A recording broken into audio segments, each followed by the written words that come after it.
আজকের এই ভিডিওতে আমি আপনাদের সঙ্গে শেয়ার করছি এই অমরাবতী এক্সপ্রেসের জার্নি সঙ্গে ভাস্কোদাগামা স্টেশন থেকে আজকে আবার আমি চেষ্টা করব শেয়ার বাসে করে বাঘা বিচ অবধি পৌঁছতে এবং সেখানে গিয়ে আজকে আমি হোটেল নিব এবং সেটা কত সস্তায় নেওয়া যায় সমস্যাটা কিন্তু আপনাদের সঙ্গে কিন্তু শেয়ার করতে চলেছি এই ভিডিওতে। আপনাদের মধ্যে হয়তো অনেকেই আছেন যারা খরচের কথা ভেবে গোয়া যাওয়ার কথা আপনারা মুখেও আনেন না এবং মনেও আনেন না, তাই আপনাদের কথা মাথায় রেখেই চলে গেছিলাম গোয়া ঘুরতে।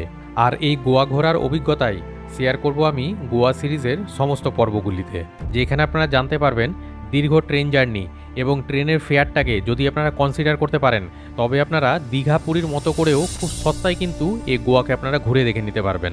গোয়া সিরিজের এই প্রথম পর্বে যেমন আমি দেখিয়েছি কলকাতা থেকে গোয়া অবধি পৌঁছানো এবং গোয়াতে পৌঁছিয়ে সেইখান থেকে শেয়ার গাড়ির মাধ্যমে কিভাবে করে আপনারা হোটেলে পৌঁছতে পারবেন তা শেয়ার করেছি এই প্রথম পর্বে।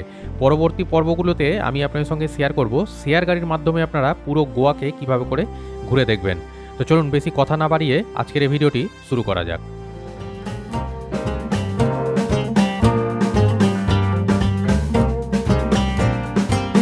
জুন মাসের 3 তারিখ ঠিক 12টা বেজে 27 মিনিটে মালদা থেকে আমি প্রথমত রওনা দিয়েছিলাম কাঞ্চনজঙ্ঘা এক্সপ্রেসে করে শিয়ালদার উদ্দেশ্যে। এরপর শিয়ালদা স্টেশনে পৌঁছানোর পর স্টেশনের বাইরে বেরিয়েই সেইখান থেকে র্যাপিডো বুক করে নিয়ে চলে গেছিলাম শালিমার স্টেশন অবধি। চাইলে শিয়ালদা স্টেশন থেকে শালিমার স্টেশন অবধিও শেয়ার গাড়ির মাধ্যমে যাওয়া যায়, তবে আমি চলে গিয়েছিলাম র্যাপিডো বাইকে করে। ঘড়িতে এখন 9টা বেজে 15 মিনিট। আমি এই মুহূর্তে পৌঁছে গেছি এই শালিমার স্টেশনে। এই স্টেশনের বাইরে সেই রকম কোনো ভালো হোটেল নেই, আমি যার জন্য একটু কিছু শুকনো খাবার নিয়ে নিয়েছি। দেখুন বিস্কিট, চিড়ে ভাজা কিনে নিয়েছি। চলে যাচ্ছে এখন সরাসরি স্টেশনে, দেখি ওখানে গিয়ে বসার জায়গা আছে কিনা। শালিমার স্টেশনে আসার পরে যদি আপনারা মনে করছেন যে এই এসি ওয়েটিং হলে আপনারা ওয়েট করবেন, সেক্ষেত্রে আপনারা কিন্তু এখানে করতে পারেন। প্রতি ঘন্টার জন্য 24 টাকা করে নেওয়া হচ্ছে। এন্ট্রি দিয়ে প্রবেশ করে নিয়েও যখন আপনারা গেট পাবেন একই রকমভাবে প্ল্যাটফর্মের এদিক দিয়ে আসার পরে যখন এখানে ট্রেনও দাঁড়িয়ে রয়েছে এটা দিয়ে এসেও হচ্ছে, এই হচ্ছে সামনে এই ওয়েটিং হল।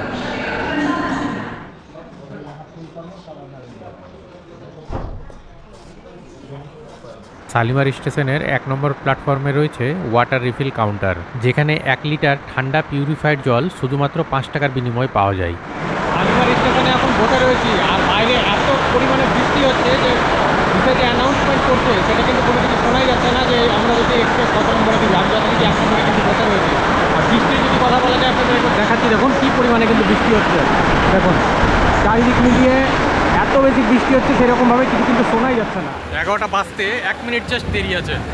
তো চলুন, এই হচ্ছে আমার এসি 3 টায়ার B4 আমার কোচ রয়েছে এবং আমার সিট নম্বর হচ্ছে 24।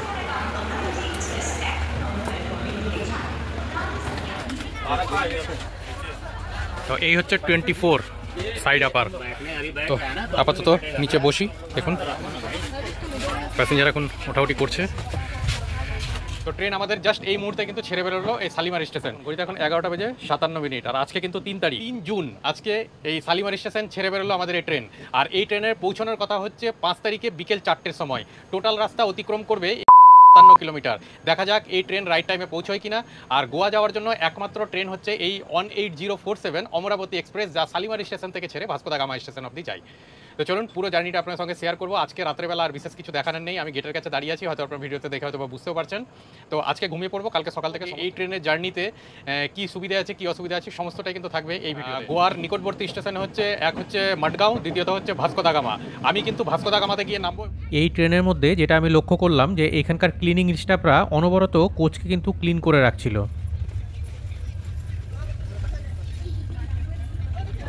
ঘড়িতে এখন 1টা বেজে 47 মিনিট। আর আমাদের ট্রেন এই মুহূর্তে ছেড়ে বেরোচ্ছে বিশাখাপত্তনম জংশন। এই স্টেশনে ঢোকার কথা ছিল 12টা বেজে 55 মিনিটে এবং ছেড়ে যাওয়ার কথা ছিল 1টা বেজে 15 মিনিটে। শালিমার থেকে ছাড়ার পরে ট্রেন যেই ডাইরেকশনে আসছিল এখন ডাইরেকশন কিন্তু পুরো চেঞ্জ হয়ে গেছে। মানে ট্রেন আগে আমরা এদিকটা দিয়ে যাচ্ছিল, এখন কিন্তু ট্রেন উল্টো দিকে যাচ্ছে, এদিকে যাচ্ছে। মানে এইখানে কিন্তু রীতিমতো ইঞ্জিন চেঞ্জ হয়।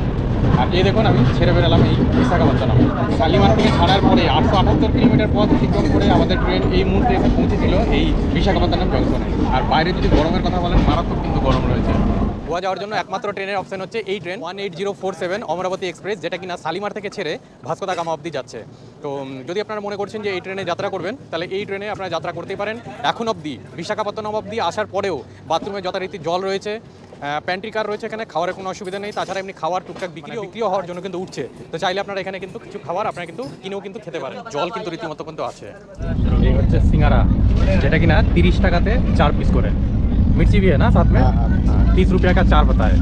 এইরকম আপনারা কিন্তু এসে এই 30 টাকা দিয়ে সিঙ্গারা, জল এরকম অনেক কিছু আপনারা কিন্তু পেয়ে যাবেন। ট্রেনে এই ধরনের জিনিসও বিক্রি হচ্ছে। প্রজেক্টর কিতনে কা है? এই হচ্ছে প্রজেক্টর বিক্রি হচ্ছে।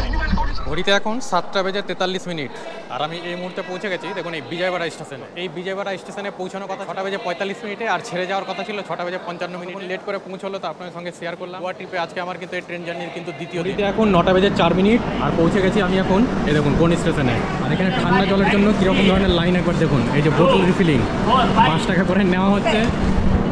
রীতিমতো মারামারি করে এখান থেকে জল নিতে হচ্ছে, কারণ পুরো স্টেশনে দেখুন এদিকটাতে অনেকটা দূর দূর পর্যন্ত কিন্তু জলের বোতল কিন্তু পাওয়া যাচ্ছে না। জল কিন্তু প্যান্ট্রি কারে কিন্তু বিক্রি করছে, কিন্তু আমি এখানে এসে রিফিল করে নিলাম শুধুমাত্র 5 টাকার বিনিময়ে জল। তো চাইলে আপনারা এসে এরকম 5 টাকার বিনিময়ে আপনারা কিন্তু ঠান্ডা জল কিন্তু রিফিল নিয়ে নিতে পারেন। 1918 কিলোমিটার পথ অতিক্রম করে আমাদের এই 18047 শালিমার থেকে ছেড়ে আসা ভাস্কো দা গামা অবধি যাচ্ছে এই অমরাবতী এক্সপ্রেস। এই দেখুন কোথায় পৌঁছেছে। যদিও বা এই স্টেশনের নাম SSS হাবুলা জংশন স্টেশন, কিন্তু এখানে পুরনো বডি বোধে লাগানো আছে। আর এই ট্রেন এখন অবধি মোটামুটি 1 ঘন্টা লেট করে পৌঁছেছে আমাদের এই হাবুলা জংশন স্টেশনে। ট্রেন মোটামুটি অনেকটাই কিন্তু খালি হয়ে গেছে। আর বাথরুমের জলের যদি কথা বলা, এখানে কিন্তু জল রয়েছে, মানে বাথরুম কিন্তু পরিষ্কার রয়েছে। সমস্তটাই আপনার সঙ্গে কিন্তু শেয়ার করছি। দেখুন সমস্ত জায়গাতেই কিন্তু জল রয়েছে, সমস্ত জায়গাতেই জল রয়েছে। মানে ইন্ডিয়ানে আছে একই রকমভাবে ওয়েস্টার্নেও কিন্তু আছে। দুদিকে দুটো বাথরুম রয়েছে, দুটো বাথরুমে কিন্তু জল রয়েছে। অতএব অসুবিধার কিন্তু কোনো কারণ নেই, আপনারা আরামসে কিন্তু এই ট্রেনে আপনারা কিন্তু যাত্রা কিন্তু করতে পারেন। বিরিয়ানি कितने का है? कौन सा अंडा चिकन चाहिए बच्चे? गरम एकदम गरम गरम गरम कितने का है ये बताया? 100 रुपये डबल अंडे। এই হাবুলা জংশন স্টেশনে আসার পরে ট্রেন কিন্তু মোটামুটি অনেকটাই কিন্তু খালি হয়ে গেছে। 23 সবটাই কিন্তু খালি হয়ে গেছে, মোটামুটি অনেকটাই সিট কিন্তু খালি হয়ে গেছে ট্রেনের। ঠিক আছে, এখন এখানে বসে বাকি যাত্রাটা দেখাবো। ওভারঅল যদি হিসাব করে বলা যায় তো এই ট্রেনের জার্নি খুব একটা খারাপ না, ভালোই আমি বলবো। কারণ ফ্লাইটের ভাড়া যে হিসাবে করে বাড়তি রয়েছে সেই হিসাবে করে ট্রেন জার্নি তো অবশ্যই কমফোর্টেবল এবং অনেক সস্তা। আজকে এই ট্রেনে আমার কিন্তু তৃতীয় দিন, আর এই ট্রেনে আজকে দেখে নিব যে দুধসাগর ওয়াটারফলসকে ঠিক কেমন দেখায়। এই হচ্ছে সেই ক্যাস্টেল রক কিংবা ক্যাসেল রক স্টেশন, যে স্টেশনের পর থেকে আপনারা গোয়ার সমস্ত টানেলগুলোকে যেমন দেখতে পাবেন একই রকমভাবে আপনারা দেখতে পাবেন দুধসাগর ওয়াটারফলসকে। আর এরপর 12টা বেজে 36 মিনিটে আমাদের এই ট্রেন এই স্টেশন ছাড়ার পর থেকে আমরা একটার পর একটা টানেলের মধ্যে প্রবেশ করতে শুরু করলাম।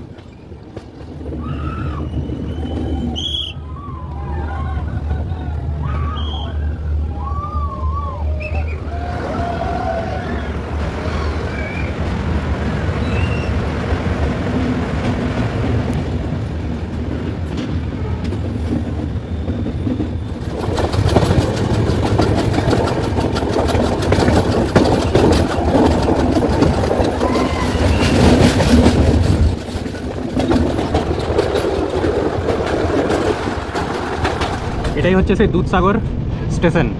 দেখুন এখানে লেখা রয়েছে, এখানে এক্সপ্রেস কোনো গাড়ি এখানে কিন্তু দাঁড়ায়। এখানে অযথা নামতে গেলে মোটামুটি রেলের তরফ থেকে একটা ফাইনও কিন্তু ধার্য করা হয়।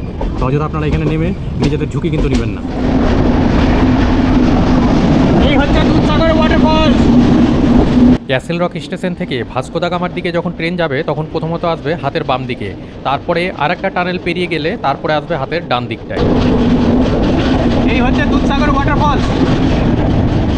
গোয়াতে আসতে গেলে কয়েকটি টুরিস্ট স্পটের মধ্যে এই স্পটটি অনেক উল্লেখযোগ্য একটি টুরিস্ট স্পট, যেটা কিনা এই দুধসাগর ওয়াটারফলস। তাই আপনারা আসতে গেলে অতি অবশ্যই এখানে ট্রেক করে আসতে পারেন। আবার যদি আপনারা মনে করছেন যেখানে গাড়িতে করে ঘুরে দেখবেন, আপনার গাড়িরও কিন্তু ব্যবস্থা রয়েছে। এটা অন্য কোনো ট্রেনে দেখা যায় কিনা আমি জানি না, তবে আপনারা যদি অমরাবতী এক্সপ্রেস আপনারা যদি জার্নি করছেন তাহলে অতি অবশ্যই আপনারা কিন্তু দেখতে পেয়ে যাবেন এই দুধসাগর ওয়াটারফলস। 118 কিলোমিটার পথ অতিক্রম করে ফাইনালি এসে নামলাম এই ভাস্কো দা গামা স্টেশনে। এখানে পৌঁছানোর কথা ছিল বিকেলবেলা 4টের সময়, কিন্তু ট্রেন পৌঁছলো মোটামুটি 5টা 10-এ। প্রথমত বেরিয়ে যাচ্ছি 1 নম্বর প্ল্যাটফর্ম দিয়ে স্টেশনের বাইরেটাই। ভাস্কো দা গামা স্টেশন দেখুন সামনে লেখা রয়েছে। আর স্টেশনের বাইরে বেরোতে গেলে সামনে ওদিকটাতে রয়েছে বাস স্ট্যান্ড। আমার পেছন দিকে যেটা দেখতে পাচ্ছেন সেটা কিন্তু স্টেশনের রোড। এই ভাস্কো দা গামা স্টেশন থেকে আমি হেঁটে হেঁটে বাইরে বেরোলাম। আর এই যে দুই সাইডে যে আপনারা যে গাড়িগুলো যে দেখতে পাচ্ছেন, এই সমস্ত গাড়িগুলো রিজার্ভ হিসাবে যায় কালুঙ্গেট কিংবা বাঘা অবধি। আমি কোনো একটা ড্রাইভারের সঙ্গে কথা বললাম, আমার কাছে 1200 টাকা মতো কিন্তু ভাড়া চাইলো। আপনারা যদি মনে করছেন যে এটা বার্গেনিং করে নিয়ে যাবেন আপনারা যেতে পারেন। আমি কিন্তু বাসে করে যাচ্ছি এবং আমার পেছন দিকে যে স্টেশনের রোড সামান্য একটু হেঁটে আসতে গেলে দেখুন সামনে কিন্তু বাস স্ট্যান্ড। এই হচ্ছে সামনে কিন্তু বাস স্ট্যান্ড, এটাই হচ্ছে বাস স্ট্যান্ড। আর এই হচ্ছে দেখুন টিকিট কাউন্টার। মানে আগে প্রথমত আপনাদেরকে টিকিট কালেক্ট করতে হবে, কত টাকা ভাড়া নিচ্ছে সেটা অবশ্যই আপনাদেরকে দেখাচ্ছি। আর টিকিট কালেক্ট করে তবে কিন্তু বাসে উঠতে পারবেন, এই না যে আপনারা সরাসরি গিয়ে বাসে উঠবেন, সেরকম কিন্তু কোনো ব্যাপার নেই। টিকিট কেটে আপনাদেরকে বাসে গিয়ে কিন্তু বসতে হবে। বাসের টাইমিং আপনাদের সঙ্গে শেয়ার করলাম, দেখে নিন। কাউন্টারে লেখা আছে এই যে পানাজি।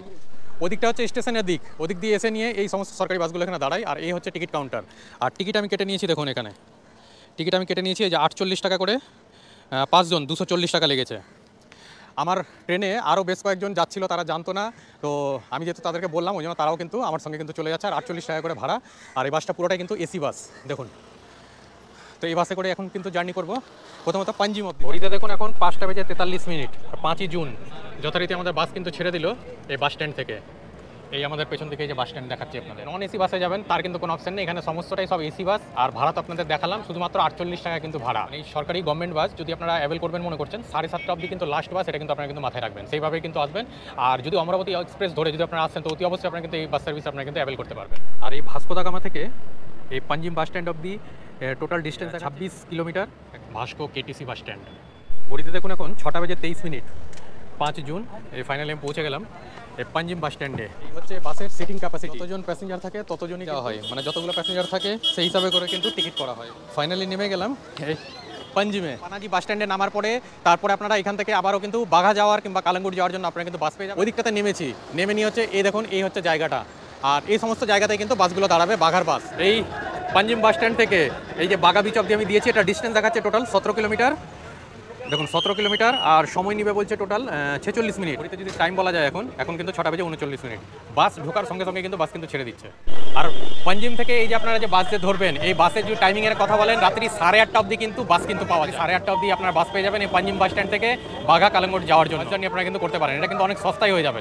তাছাড়া তো গাড়ির অপশন তো রয়েছে, গাড়িতে আপনারা তো ঘুরতে পারেন, সেটা তো অনেকটাই কস্টলি, বুঝতে পারছেন কতটা সস্তায় ঘোরা যায় এবং কত সস্তায় গোয়া পৌঁছানো যায়, সেটা কিন্তু আপনাদেরকে কিন্তু দেখাচ্ছি আমি এই ভিডিও। এই বাসের ভাড়া নিচ্ছে হচ্ছে 40 টাকা করে, ঠিক আছে? এটা কিন্তু কোনো এসি বাস না, লোকাল বাস। 40 টাকা করে পার হেড হিসাবে কিন্তু ভাড়া নিচ্ছে কালাঙ্গুড়টা। ঘড়িতে এখন 7টা বেজে 30 মিনিট। ফাইনালি আমি পৌঁছে গেলাম এই দেখুন বাসে করে। এটা হচ্ছে সেই কালাঙ্গুড় মার্কেট, ঠিক আছে? বাসে এই জাস্ট আমি নামবো এখন, এই যে চকটা দেখতে পাচ্ছেন, এই যে বাসগুলো করছে, বাস এখানে এসে নামবো। তো এই সিঁড়ি দিয়ে আমি উপরে উঠলাম। এই দিকটাতে হচ্ছে রিসেপশন, এই সামনেটাতে দেখুন সুন্দর একটা কিন্তু রিসেপশন রয়েছে। আর এটা হচ্ছে এন্ট্রান্স। উঠে নিয়ে এখানে কিন্তু কিছু গেমসের মানে গেম যদি আপনারা খেলবেন মন করেন, তারও কিন্তু এখানে কিন্তু বেশ কিছু সুবিধা কিন্তু এখানে কিন্তু রয়েছে। দেখুন অনেক রকমের এখানে কিন্তু गेम রয়েছে। ये सब फ्री में देते हैं? ये सारी चीज़ें फ्री में है क्योंकि ये कॉमन एरिया होता है, यहीं पे सारे लोग को बैठ के सब कुछ अवेलेबल होता है। सारी ये स्पोर्ट्स एरिया होता है, वो हमारा कॉमन एरिया, वहाँ पे डिनर करते हैं लोग अपना खुद का मंगा के। बार फैसिलिटीज़ होते हैं और ये कॉमन एरिया है। यहाँ पे हमारे पास पूल है, फुटबॉल है और कुछ इंडोर गेम्स होते हैं जिसमें कार्ड्स हुआ, यूनो हुआ, ये सारी चीज़, जिंगा हुआ, ये सारे हम प्रोवाइड कराते हैं। তো এত সুন্দর দেখুন একটা লোকেশনের মধ্যে রয়েছে এরকম এই গেমিং এরিয়া। আর এখানে আরেকটা জিনিস আমি যেটা দেখতে পেলাম, দেখুন এখানে জলের অপশন আছে। ये क्या पानी इधर का? ये हमारा वाटर डिस्पेंसर है और ये हमारे लिए प्लस पॉइंट होता है क्योंकि आपको भी पता है कि आप ट्रैवल कर रहे हैं तो हर जगह आपको पानी खरीदना ही पड़ता है। तो हम लोगों ने अपने तरफ से ये यानी इनिशिएटिव लेकर हमने वाटर डिस्पेंसर इंस्टॉल कराया है और इसमें आपको तीनों तरह के पानी मिलेंगे, hot water, normal and cold. और ये 24/7 अवेलेबल होता है आपके लिए, सब हॉट, नॉर्मल एंड कोल्ड। और ये प्रॉपर्ली मेंटेन होता है। যথারীতি বাইরে হোটেলে খেতে গেলাম, আমি কিন্তু একটা জলের বোতল কিনলাম, যেটা কিন্তু 20 টাকা দিয়ে আমাকে কিন্তু কিনতে হলো। আমার জানাই ছিল না যে এখানে জল আছে। এবার থেকে যতবার জল খাবো না কেন এখান থেকে জল ভরে ভরে কিন্তু খাবো। এখানে ঠান্ডা, নর্মাল, গরম সমস্ত রকমের জলের কিন্তু অপশন রয়েছে। জানি না অন্য জায়গাতে থাকে কিনা, তবে এখানে কিন্তু রয়েছে। আপনারা কিন্তু এই সুবিধাটাও কিন্তু এখানে কিন্তু পেয়ে যাবেন। কারণ গোয়াতে জলও কিন্তু অনেক পয়সা দিয়ে কিন্তু কিনে খেতে হয়। যারা আসেনি তারা তো জানেই না, যারা এসেছে তারা তো খুব ভালো মতোই জানেন। তো এই সমস্ত এটাও কিন্তু একটা ভালো জিনিস। এখানে এসে আপনারা কিন্তু ঠান্ডা জলের কিন্তু অপশন কিন্তু পেয়ে যাবেন। এই হচ্ছে 103 রুমটা কেমন ঠিক দেখে নিই। এই হচ্ছে রুম, দেখুন বেশ বড় সাইজের একটা বেড রয়েছে, ঠিক আছে? দুটো পিলো রাখা রয়েছে, মানে দুজন তো আরামসে আপনারা থাকতেই পারবেন। সঙ্গে দেখুন মানে বেড সাইড টেবিল বলা যাবে না, এখানে একটা লাইট রয়েছে, এখানে এসি রয়েছে, ফ্যান রয়েছে, একটা বেশ বড় সাইজের একটা টিভি রয়েছে এবং এখানে একটা ছোটো মতো ফ্রিজও রয়েছে। আর সবথেকে বড় জিনিস যেটা দেখুন, একটু অনেকটা ওল্ডেস্ট আমাকে দেখে কিন্তু মনে হচ্ছে। দেখুন পুরোটা কিন্তু কাঠের, ঠিক আছে? তো আসলে এটাও আপনারা কিন্তু দেখতে পাবেন। সম্ভবত এটার মধ্যে বোধহয় কিছু রাখা আছে কিনা আমি জানি না, দেখা যাক। আচ্ছা দেখুন এর মধ্যে ব্ল্যাঙ্কেট রাখা রয়েছে। তাছাড়া আপনারা এখানে একটা মিরর পেয়ে যাচ্ছেন এত বড় সাইজের, সঙ্গে ওদিকে একটা টেবিল চেয়ার রয়েছে, হ্যাঁ কাজের জন্য। এখানে একটা বেড সাইড টেবিলও কিন্তু রয়েছে। আর এইখানে যেটা দেখলাম, এখানে কিন্তু ইলেকট্রিক কেটেল কিন্তু দেওয়া রয়েছে। দেখুন ইলেকট্রিক কেটেল। চলুন এবার আপনাদেরকে একবার বাথরুমটাও দেখাই। বাথরুম ये वाला है ना? अच्छा তো এই হচ্ছে বাথরুম, দেখুন বাথরুম হচ্ছে ওয়েস্টার্ন, এখানে আপনারা কোমোড পেয়ে যাবেন, সঙ্গে এদিকটাতে রয়েছে বেসিন, এদিকে একটা বড় সাইজের মিরর লাগানো রয়েছে, এদিকটাতে হ্যাঙ্গার রয়েছে, এখানে শাওয়ার রয়েছে। আচ্ছা এইখানে কিন্তু গিজার নেই है हमारे पास, अच्छा। but वो सेंट्रली इंस्टॉल्ड है, तो अगर आपको पानी चाहिए तो हम गर्मी और ठंडी अकॉर्डिंग टू आपको हॉट वाटर प्रोवाइड कर सकते हैं। अच्छा, मतलब बाथरूम में देखने को नहीं मिल रहा है, लेकिन आपके पास ऑलरेडी गीजर एक्चुअली है। तो वो सेंट्रली इंस्टॉल्ड है। इस रूम का रेट कितना है?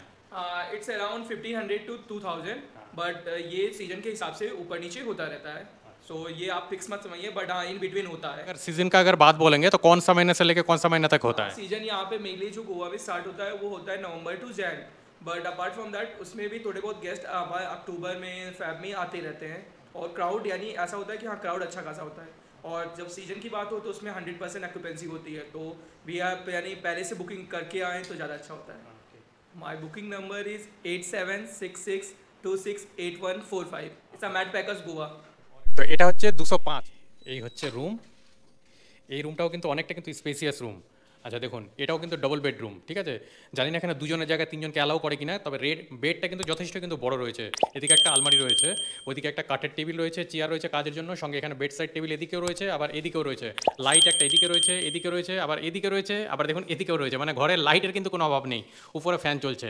আর সবথেকে বড় জিনিস দেখুন আপনারা কিন্তু এখানে এসি কিন্তু পেয়ে যাবেন, এসি রয়েছে, বেশ বড় সাইজের টিভি রয়েছে, এটা তো 32 ইঞ্চি থেকে অবশ্যই বড়, সম্ভবত বোধহয় 42 ইঞ্চির মধ্যে টিভিও রয়েছে, সঙ্গে এখানে আপনারা ইলেকট্রিক কেটেল পেয়ে যাবেন চা ফা করার জন্য, আর অনেক বড় স্পেস রয়েছে এখানে, অনেক কিছু রাখার মতো, সঙ্গে এখানে ছোটো মতো একটা কিন্তু ফ্রিজও কিন্তু দেখা যাচ্ছে।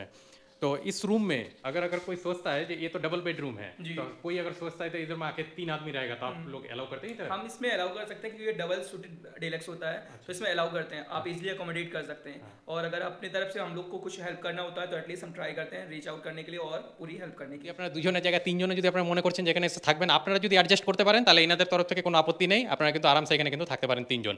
আর যা বেডের যা সাইজ আছে মোটামুটি আপনারা কিন্তু তিনজন আরামসে কিন্তু থাকতেই পারেন। চলুন এই রুমের একবার বাথরুমটা আপনাদের একবার দেখিয়ে দিই। এখানে আপনারা কোমোড পেয়ে যাচ্ছেন, এখানেও কিন্তু গিজার নেই, সম্ভবত এখানে বোধহয় সেন্ট্রালি গিজার রয়েছে, মগ বালতি তো রয়েছে, সঙ্গে দেখুন এদিকটাতে বেসিন রয়েছে, সঙ্গে এখানে বড় সাইজের একটা কিন্তু মিরর রয়েছে, বিশাল বড় সাইজের, আর বাথরুমটা বেশ কিন্তু ঝাঁ চকচকে, কিন্তু বেশ দারুণ সুন্দর সাজানো গুছানো মানে বাথরুম, বুঝতে পারছেন। এদিকটাতে বেশ বড় সাইজের একটা হ্যাঙ্গারও রয়েছে। तो इधर भी मेरे को गीजर नहीं देखने को मिला। हमारे दोनों प्रॉपर्टीज में मेनली हमारे पास 2 प्रॉपर्टी है हमारे पास मैट पैकर्स गोवा में, तो हमारे दोनों में सेंट्रली इंस्टॉल्ड गीजर्स है, तो हमारे ऑटोमेटिकली अगर आपको हॉट वाटर चाहिए तो एज पर द टैप आप राइट टू लेफ्ट जा सकते हो, राइट पे हमारा जो होता है कोल्ड वाटर होता है और लेफ्ट पे हॉट वाटर होता है, तो आपको इजीली अवेलेबल रहता है। अच्छा, मतलब गर्म पानी अवेलेबल है ऑल टाइम अवेलेबल। अच्छा, लेकिन बाथरूम में देखने को नहीं मिलेगा, आपको कोई ऐसा एक्स्ट्रा कमोडिटी नहीं देखने को मिलेगा, आपको हॉट वाटर हमेशा अवेलेबल रहेगा। সবথেকে বড় জিনিস রুমগুলো কিন্তু একদম কিন্তু ঝাঁ চকচকে। রেটের তো কথা আপনাদের শোনালাম, গোয়াতে এসেও এত সস্তাতে যে এরকম ধরনের যে রুম পাওয়া যায় তা আপনার সঙ্গে কিন্তু শেয়ার করলাম। আমি এখানেই আছি, কোন রুমে আছি সেটা আপনাদেরকে আলাদা করে কিছু দেখানোর নেই, তো চলুন আপনাদেরকে একবার ডরমেটরিও দেখাই। এখানে কিন্তু ডরমেটরি কিন্তু এসি রয়েছে, কিন্তু এটা কিন্তু দারুণ জিনিস। এই হচ্ছে ডরমেটরি, দেখুন টোটাল হচ্ছে 1টা 2টো 3টে 4টা 5টা 6টা 7টা 8টা 9টা 10টা, টোটাল 10খানা কিন্তু এখানে কিন্তু বেড রয়েছে। দেখুন একটু ভালো করে লক্ষ্য করলে আপনারা কিন্তু বুঝতে পারবেন। আর প্রতিটা বেডের সঙ্গে এখানে কিন্তু চার্জিং পয়েন্ট রয়েছে, একটা করে ল্যাম্প রয়েছে, প্রতিটা বেডেই রয়েছে, যেটা আমি কিন্তু দেখতে পাচ্ছি, দেখে নিন, আপনাদেরকেও দেখানোর চেষ্টা করলাম। আর সঙ্গে এখানে আপনারা কিন্তু ফ্যান পেয়ে যাবেন একটা, ঠিক আছে, একটা কমন ফ্যান রয়েছে, আর সবথেকে বড় জিনিস এখানে কিন্তু এসি রয়েছে, তাই গরমের সময় আপনারা আসতে গেলেও অসুবিধা কিন্তু কোনো রকমভাবে আপনাদেরকে কিন্তু ঝেলতে হবে না, ঠিক আছে। মানে এখানে আসতে গেলে আপনারা প্রতিটা রুমের সঙ্গে আপনারা কিন্তু এসি পাবেন, সেটা আপনাদের ডরমেটরি হতে পারে, আপনাদের প্রাইভেট রুম হতে পারে, যেটাই আপনারা নিন না কেন প্রতিটা রুমের সঙ্গে আপনারা কিন্তু এসি কিন্তু এখানে পেয়ে যাবেন। কোমোড রয়েছে, এখানে গিজার নেই, এনাদের সমস্ত জায়গাতে সব কিন্তু কমন রয়েছে গিজার। আর মগ বালতি তো অবশ্যই রয়েছে, মগ বালতির সঙ্গে সঙ্গে দেখুন এদিকে বেসিন রয়েছে, এদিকে বেশ বড় সাইজের একটা কিন্তু মিরর রয়েছে, আর এই হচ্ছে হ্যাঙ্গার, সঙ্গে এদিকে রয়েছে শাওয়ার। তো সমস্ত জায়গাতে এখানে আপনারা কিন্তু গিজার আপনারা কিন্তু পেয়ে যাবেন, যেটা কিনা কমন হিসাবে কিন্তু এখানে ইউজ করা হয়। इस समय अभी तो हमारे पास ये 400 ऑलमोस्ट में 400 पर बेड मिल जा रहा है। গোয়াতে এসেও যে সস্তাতে থাকা যায়, তাই আপনাদেরকে একটা সস্তার একটা ভালো খবর দেওয়ার ছিল, তাই দিতে পারলাম আশা করি আপনাদেরকে। তো এবার আপনারা এসে যদি মনে করছেন যে এখানে এসে থাকবেন, তো এখানকার অ্যাড্রেসটা একবার আপনাদের সঙ্গে শেয়ার করি। বাঘা बीच से या कलंगुट बीच से कैसे करके आएगा एक बार? ये बागा बीच से हमारा ये जो पड़ता है ये 2.6 किलोमीटर पड़ता है, तो आपको अगर आना है तो ये टैक्सी आती है मेनली। अगर आप बस से आ रहे हैं तो हमारे यहाँ से जो मेनली स्पॉट्स हैं वो मापशा का है। अच्छा, तो मापसा। हाँ, मापशा से अगर आप बस लेकर आते हैं तो वो ड्रॉप पॉइंट आपका 1 किलोमीटर अवे होता है। अच्छा। या फिर आप कालंगुट या बागा के साइड से आते हैं तो ये 500 मीटर नियर चौरंगीनाथ टेम्पल अच्छा। उसके पास होता है, तो वहाँ से 500 मीटर होता है वॉकिंग डिस्टेंस है। 1 kilometre is also for person is a walking distance, so आप आराम से यहाँ पे आ सकते हैं। 500 मीटर और या। 1 किलोमीटर, या। दोनों में से एक आपको पैदल चल के हाँ, आना है। पैदल आना है। अगर आपको यानी ऑटो, अगर आप ऑटो नहीं लेते हैं, बस से आते हैं, तो पब्लिक ट्रांसपोर्ट से आते हैं। अच्छा, ऑटो में अगर बोलेंगे तो कितना? अगर आप ऑटो का मतलब लेकिन, तो यहाँ पे ऑटो का मतलब है टैक्सी, तो टैक्सी के जो चार्जेस होते हैं वो बागा से यहाँ तक लाएगा, तो 300 रुपए ऐसे कुछ लेता है, जबकि ये प्रॉपर यानी कन्विंसिबल डिस्टेंस होता है 3 किलोमीटर, फिर भी चार्जेस थोड़ा यहाँ पे जो गोवा के आपको टैक्सी से कॉस्टली होता है, क्योंकि यहाँ पे पब्लिक में ये नॉर्मल से हमारा इलेक्ट्रिक टैक्सी ये सब कुछ नहीं चलता इधर। এই হচ্ছে এখানকার কিছু নিয়ম। তো এই হচ্ছে 204, এটা হচ্ছে ফ্যামিলি সুইটস রুম। দেখুন এখানে হচ্ছে টোটাল দুটো বড় বড় বেড রয়েছে, এখানে মানে দুজন এখানে ভালো মতন থাকবেন, আবার এখানেও দুজন থাকবেন, মানে টোটাল এখানে 4 জন থাকতে পারবেন। বেড সাইড টেবিল রয়েছে, ঠিক আছে। আর এখানে আমি কিন্তু দুটো আলমারি দেখতে পাচ্ছি, একটা দেখুন এদিকটাতে রয়েছে, আবার একটা কিন্তু এদিকটাতে রয়েছে, সঙ্গে এখানে একটা বেশ বড় সাইজের একটা কিন্তু টিভি রয়েছে, ঠিক আছে। এখানে এখানকার যে ফ্রিজের সাইজটা সেটা তুলনামূলক কিন্তু বড়, আর এসি সঙ্গে রয়েছে, ঠিক আছে। इधर में अगर कोई अगर बच्चा लाएगा साथ में और 3-3 अगर रहना चाहता है तो आप रह सकते हैं। अगर फैमिली के साथ आ रहे हैं तो आप इजीली रह सकते हैं। अच्छा, बट मतलब एडल्ट नहीं होगा। हाँ, एक चीज और बता रहा हूँ कि हमारे यहाँ जो डॉर्मेट्रीज है वो मेनली अलाउ करता है 18+ मेंबर्स को, बिकॉज यहाँ पे पीपल्स जो आते हैं वो स्मोक भी करते हैं, ड्रिंक भी करते हैं, तो it gets negative impact on the childrens. So ये मेनली अलाउ यानी 18 और 18+ members to be here. Bathroom কিন্তু এখানে কিন্তু একটাই রয়েছে, ঠিক আছে। বাথরুমটা একবার আপনাদের এখানে আপনারা কোমোড পেয়ে যাবেন, ঠিক আছে। সঙ্গে এখানে বড় সাইজের একটা হ্যাঙ্গার রয়েছে, মগ বালতি রয়েছে, বেসিন রয়েছে, সঙ্গে হচ্ছে বড় সাইজের মিরর। আর বাথরুমগুলো কিন্তু প্রতিটা বাথরুমে কিন্তু বেশ ঝাঁ চকচকে, কিন্তু আমি যা দেখতে পেলাম প্রতিটা বাথরুম, প্রতিটা রুম, প্রতিটাই কিন্তু আমার কিন্তু বেশ দারুণ লাগে। इस रूम का रेट क्या है? इस रूम का रेट अभी तो ये 33,000 से 4,000 के बीच में है, बट ये भी सीजन के हिसाब से बदलता रहता है। और हमारी पूरी प्रॉपर्टी में एक प्लस पॉइंट्स है कि हर एक डॉर्मेट्री, प्राइवेट रूम्स, किसी में भी आप जाते हैं तो हमारे यहाँ एक एक्स्ट्रा फैसिलिटी होता है कि हर एक रूम में प्रॉपर एक उनका प्राइवेट वाईफाई होता है, तो आप इजिली नेटवर्क कन्विंसिंग हो सकते हैं। जैसे आप देख सकते हैं यहाँ रूटर इंस्टॉल्ड है, हर एक प्राइवेट रूम और हर एक डॉर्मेट्रीज में प्रॉपर रूटर इंस्टॉल होता है, जिससे कि प्रॉपर वाईफाई नेटवर्क आपको अवेलेबल रहे। এই রুমটা যথারীতি আমার কাছে কিন্তু অনেকটা কিন্তু সস্তা মনে হলো, কারণ দেখুন 3,000 টাকাতে যদি 4 জন থাকতে পারছেন, মানে অ্যাভারেজ যদি হিসাব করা যায় সেক্ষেত্রে মোটামুটি ধরেন 750 টাকা করে কিন্তু ওটা ভাগে। রুমে পৌঁছে নিয়ে চলে এসেছি এখন রাতের ডিনারের জন্য। আর ডিনারে কি নিয়েছি দেখুন, এ হচ্ছে রুটি, যেটা কিনা 20 টাকা করে দাম, এক একটা রুটি 20 টাকা। এই হচ্ছে পনির বাটার মশলা, যেটা নিয়েছে 220 টাকা। আর সঙ্গে স্যালাড হিসাবে দেখুন এরকম পেঁয়াজ দিয়েছে। আর যদি এই রেস্টুরেন্টের যদি কথা বলেন, এটাই আঞ্জুনার যে সাইড আছে এরকম সাইডে আপনারা কিন্তু খেয়ে নিতে পারেন। রাতে তাড়াতাড়ি করে ঘুমোতে হবে, কারণ কালকে সকাল থেকে আমার কিন্তু ট্যুর স্টার্ট আছে। এই সাউথ গোয়া, নর্থ গোয়া এই সমস্ত জায়গাগুলো ঘুরে দেখাবো আপনাদেরকে কত সস্তায় ঘুরে যায়। তো খাবারের রেটগুলো আপনাদের সঙ্গে একবার শেয়ার করলাম। দেখুন এই রেস্টুরেন্টের এই হচ্ছে খাবারের রেট, চাইলে আপনারা এখানেও এসে খেয়ে নিতে পারেন, আপনারা এখানে এসে থালি হিসাবে আপনারা কিন্তু খেয়ে নিতে পারেন, রেটগুলো আপনারা দেখে নেবেন। তো আজকের এই ভিডিওটা কিন্তু এই পর্যন্তই, ঠিক আছে। ভিডিওটা যদি আপনার ভালো লেগে থাকে তাহলে অবশ্যই ভিডিওটিতে একটি লাইক করে দিবেন, কমেন্ট করবেন এবং বন্ধুদের মধ্যে অনেক অনেক শেয়ার করে বন্ধুদের দেখার কিন্তু সুযোগ করে দেবেন। আর যদি চ্যানেল আপনারা নতুন হয়ে থাকেন তাহলে চ্যানেলটিকে অবশ্যই সাবস্ক্রাইব করে বেল নোটিফিকেশনটিকে অল করে রাখবেন পরবর্তী ভিডিওর নোটিফিকেশন সবার আগে পাওয়ার জন্য। পুরো ভিডিওটি দেখার জন্য আপনাদেরকে অসংখ্য ধন্যবাদ।